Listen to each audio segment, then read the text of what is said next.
Okay, I'm going to make an Epi-Pen holder. I'm going to show you a easy way to make a very fun to wear Epi-Pen holder. We all know, if you know anybody, any loved ones with allergies and how severe they are, how important it is to have their Epi-Pen with them at all times. So I try to make it for my daughter anyways a little bit more fun for her to wear. So all I'm going to need to do this is a sock.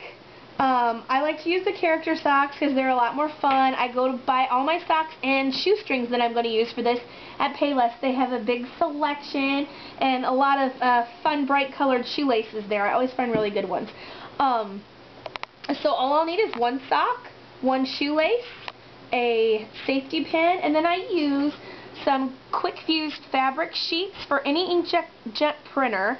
And I had my son, who is the brains of the operation here, mock up some Epi-Pen decals there that we can just print it out right on these fabric sheets, and then I just adhere them with a warm iron, which we'll also need to do this, right onto that sock.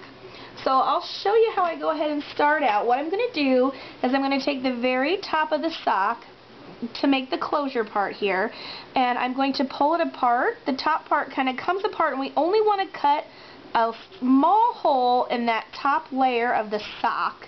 So that's what I'm going to go ahead and do, just a small hole in just the top layer.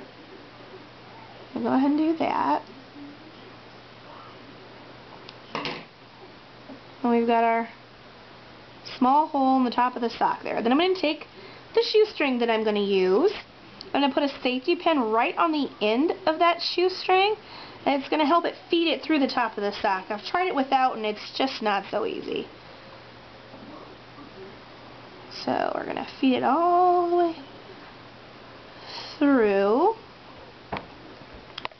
And this is going to be the part that's going to close. We'll just tie it shut once we get it done here,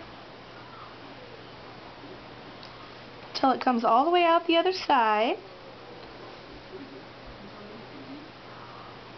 So that'll make our closure there. And then I just trim this shoelace up, and I like to keep it a little long than what I think I'm going to need. And sometimes you'll find that where you cut it, they fray a little bit. If you just put a little dab of hot glue on there or just wrap some tape around it, it helps it from fraying a bunch.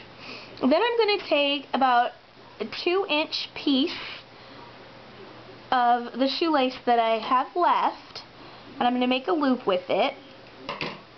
And this I'm just going to adhere right into the inside of this sock, right here, so that we have the little loop to hook it onto any lanyard that your child might like.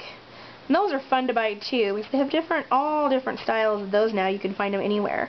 And what I like to do to adhere this to the sock is just to cut a little strip of, again, that fabric sheet that I have, just a little rectangular strip, and then I just iron it right on top there just to hold it together. And you want to make sure that you iron it underneath that very top where the shoelace went there, so that when it closes up, we'll be able to get a nice closure there. Okay, so we're just going to put our iron on it, and in some cases, I always have my iron on medium heat, but you might want to iron it with like a towel between the sock itself and the iron, so that you don't get any melting. If it gets too hot, it could always melt. And then that's all you do, just a quick second under there, get that to melt on, and just maybe want to give it a chance to cool off a bit before you really go pulling on it. And then I just have my little Epi-Pen sign that I made, again, out of those fabric sheets that my son helped me print off on the computer. I just cut one right out, just ran it right through my printer. I'm just going to put it right here on the bottom, and then again just hit it with the iron for a second, just enough to hold it down. And these are just machine washable too. You could just throw it right in the wash machine, just like you would with anything else. And then it's great. You just put your Epi-Pen right in there, and just give it a good tie. Tie it. You can tie it once, double tie it. You can always trim this little bow down to whatever length you want, and then it'll just hang right onto any lanyard that you like. We always try to make ours look a little pretty. Put some hot glue stuff on them there, a little decorations she likes, but just wear it right around her neck all the time.